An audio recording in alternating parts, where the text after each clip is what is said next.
I was recently taken aback to discover that a significant fire had occurred at Evertrust Company, where my husband Richard works. It felt as though I had been hit over the head with a heavy weight, my heart racing with concern. I quickly dialed Richard's number, fervently hoping he was unharmed. When the phone rang and his voice finally came through, a wave of relief washed over me. "Where are you? Are you safe?" I asked, my voice rising in volume from anxiety and relief. To my surprise, Richard responded with irritation, his tone sharp. "What's the matter with you? You're so loud. I'm at work. Don't call me while I'm working." He abruptly hung up, leaving me confused and unsettled. While he didn't appear to be directly involved in the fire, his dismissive reaction was troubling. "My name is Sarah, and I'm 35 years old. Nursing is a significant part of my life. I married Richard 4 years ago, just as I was nearing the end of my 20s. We met through a mutual friend and quickly connected, leading to what I thought was a blissful marriage. We'd been living in company housing provided by his employer. Despite not having children yet, I remain hopeful about building a happy family with Richard. He can be self-centered at times, but he's generally a kind and loving man who makes me feel secure. Recently, however, he seems overly preoccupied with work, often bringing tasks home even on his days off, which leaves him visibly exhausted. Richard's detachment has seeped into our evenings. After dinner, he often slumps on the sofa, ostensibly watching TV, but he's mostly fixated on his phone, using the television as mere background noise. Whenever I try to engage him in conversation, his responses are brief, typically just a "yeah" or an "oh," which makes me question whether I've done something to upset him. This recent shift in his behavior is puzzling and concerning. Choosing to believe that Richard is simply overwhelmed by his demanding job, I decided to help ease his burden. I committed to making sure he had a warm lunch and a hearty dinner waiting for him every day, preparing nutritious meals to support him through his long days. Just as I was settling into this routine, an unexpected change threw everything into disarray. A colleague called the day before, asking if I could swap my night shift for a day shift. This sudden change meant I would be home in the evening, and I planned to inform Richard about it amid the chaos of my new schedule. I managed to email Richard about the shift change on the day itself, letting him know not to worry about dinner since I would prepare it once I got home. Strangely, I didn't receive a response. I figured he was swamped with work, so I focused on my duties. Even after my shift ended, there was still no word from him. This was unusual. Richard typically replied promptly to my messages during his breaks, often using emojis to keep the tone light. But this time, he had only read my message and didn't respond. I began to wonder if he was buried under work or if this silence signaled something more concerning, a shift that can sometimes happen after years of marriage. Feeling a bit down, I stopped at the supermarket on my way home. Despite the cold weather, I was determined to make a warm one-pot meal for us. I picked up all the necessary ingredients, ready to start cooking as soon as Richard walked through the door. However, he didn't come home at his usual time of 6:00 p.m. The hours dragged on, and by the time he finally arrived at 9:00 p.m., I felt a mix of relief and worry. As he entered, I greeted him, trying to keep the mood light. "Welcome back. You're home late. Did you have to work overtime?" I asked, my voice tinged with concern, hoping for a simple explanation. "Yeah, but did you really have to switch to day shift so suddenly?" Richard replied as he walked into the kitchen. I nodded, sensing the tension. "Yes, a coworker had an emergency and I was late in telling you about the change," I explained. "I see. I guess you couldn't help it," he said, frustration creeping into his voice. "But it's a bit annoying that you only informed me today. I might have made plans to go out for a drink or something." "You're right. I'm sorry," I said, feeling the weight of his disappointment. I replied as I turned on the stove to heat the pot. "Oh, you haven't eaten yet?" Richard noticed the setup. "No, I thought I'd wait for you," I said, hoping he'd appreciate the gesture. "Well, thanks, but next time you don't have to wait for me," he said. His words stung a little. I had hoped for a cozy evening together. I sighed quietly as I waited for the pot to boil. Once it started to simmer, I served up Richard's portion, followed by mine. I was famished after waiting all evening, and the hot pot was delicious. I began to savor each bite, but then I noticed that Richard wasn't eating much. "What's wrong? You don't seem to be eating," I remarked. "Oh yes," he muttered, looking distracted. Then he admitted, "I worked late, and a junior colleague bought me a rice bowl at work, so I'm not hungry." Faye, but you should have told me that earlier," I replied, feeling a mix of disappointment and frustration. You could have sent a quick message before I started cooking." I think Richard sensed my irritation because he quickly suggested, "Okay, then put my portion in the fridge. I'll eat it tomorrow morning." He tried to lighten the mood, but the atmosphere was already strained.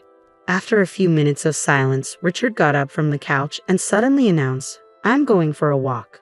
His abrupt decision to leave the house after our interaction felt unusual, leaving me puzzled about what was going on with him lately. When I expressed my concern about his sudden urge to walk, Richard explained, "I haven't been getting enough exercise lately, and with all the late work hours, I just need a change of pace." He began preparing to head out, leaving me feeling hollow as I sat alone at the dining table with the hot pot in front of me. Eventually, I decided to put my portion in the fridge, feeling slightly overstuffed. I realized that Richard and I hadn't spent much quality time together lately, so I suggested joining him for a walk, hoping it might provide an opportunity for us to reconnect. However, Richard declined my offer. "It's not good to move around right after eating. Besides, I need to take a long walk alone tonight," he said before leaving the house by himself. His behavior struck me as odd, and driven by a nagging instinct, I discreetly followed him from a distance. Despite the cool evening air, Richard walked with an unusual spring in his step. He eventually stopped near a park quite a distance from our home, where he seemed to be waiting for someone, frequently checking his phone. A few minutes later, a car pulled up, and Richard strolled over, chatting casually with the driver. Curiosity got the better of me, and I moved closer to get a better look through the car window.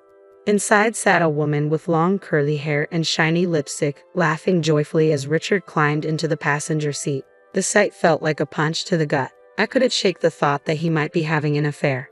Just as I was processing the scene, the car drove off with them, leaving me standing there, stunned and struggling to make sense of what I had just witnessed. Not long after, Richard texted me, claiming he had unexpectedly run into an acquaintance and would be home late. His explanation felt far too convenient, and deep down, I knew something wasn't right. The trust I had in him began to waver. My trust in him was shaken as I struggled to comprehend the reality of the situation. He had claimed he wasn't hungry because he had already eaten, yet it was past 3:00 a.m. when my husband finally came home. He stumbled in, seemingly tipsy, and headed straight to the kitchen for a glass of water, completely unaware that I was awake. Since that night, he had often stayed late at work, especially when I was on the day shift. Synchronizing our days off had always been a challenge, but now it felt nearly impossible. Recently, he was not only working late but also putting in hours on what were supposed to be his days off. I couldn't shake the suspicion that he might be meeting the woman I had seen with him that night. Driven by doubt, I began searching for detective agencies online. After some digging, I submitted an investigation request to the most reputable one I could find. I felt guilty for going behind his back, but I reasoned that if the investigation cleared him, I could fully trust him again. Waiting for the results was excruciating. My husband remained as reserved as ever, and every time I looked at him, the image of that woman haunted me. I was desperate for clarity. Then an unexpected event occurred. It was a busy Saturday at the hospital where I worked, and my husband was supposedly working on his day off. As I focused on my tasks, trying to push aside my personal issues, the distant sound of fire truck sirens caught my attention. The noise grew louder and more urgent, and soon it wasn't just one fire truck, but several speeding by. A sense of unease crept over me, turning into worry as two of my colleagues returned to the ward with grave expressions. They were discussing an emergency, a large fire nearby. "You mean the fire?" I asked, trying to catch up with their conversation. "Yes, that's right," they confirmed. "There's a major fire at EverTrust Company." The shock hit me like a physical blow. EverTrust Company was where my husband worked. An overwhelming sense of distress washed over me as I considered the danger he might be in. Learning that the fire was at EverTrust filled me with immediate dread. I quickly explained the situation to my colleagues and rushed to call Richard, hoping against hope that he was safe. Despite the recent tension between us, I always made sure to see him off each morning, and now I dialed his number with a heavy heart, praying fervently that he hadn't been caught in the blaze. The phone rang, and when Richard's voice finally came through, it momentarily lifted my spirits. "Hello, Richard. Are you safe?" I asked, my voice louder than intended with relief. Instead of the reassurance I craved, his response was curt and irritated. "What's the matter with you? You're talking so loud. I'm at work. Don't call me while I'm working." Then the call abruptly ended. Confusion and anger surged within me. There was a massive fire with trucks dispatched to the scene, It was impossible for him to be working normally under those circumstances. His cold demeanor and strange response made me question whether he had even gone to work at all or if something else was happening. As my worry for his safety morphed into suspicion about his fidelity, I couldn't shake the thought of all those mornings I had seen him off. Was he using that time to meet someone else? By the time I reached home, my mind was made up. I needed to leave and start anew.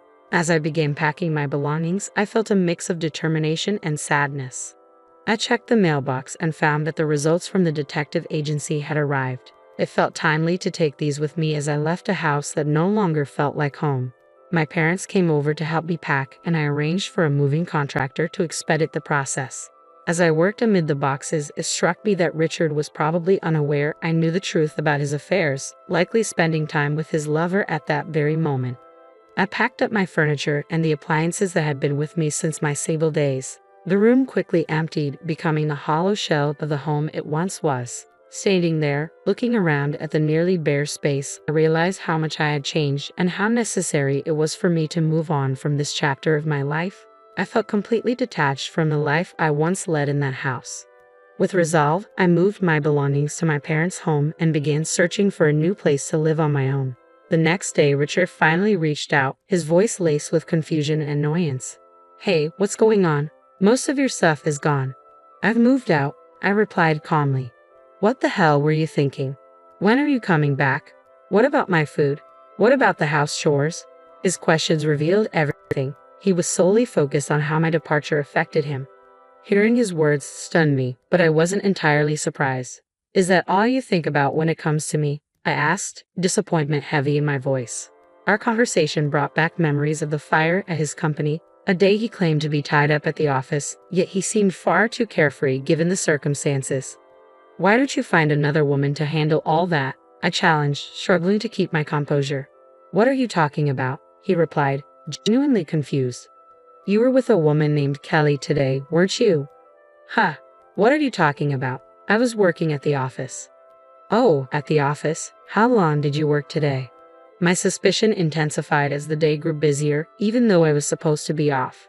I ended up working late into the evening, which made Richard's bewilderment over my move seem all the more suspicious. "That's why I was so surprised that you moved out," he said, trying to sound genuinely confused. "Stop lying already," I shot back sharply. "You lied about going to work, didn't you?" "I wasn't lying. I was working. What's going on?" His voice wavered between frustration and confusion. "How could you work late when there was a fire at your office during the day? When I called you, several fire trucks were dispatched to your company. They were there to extinguish the flames. That's why I called. I wanted to know if you were okay.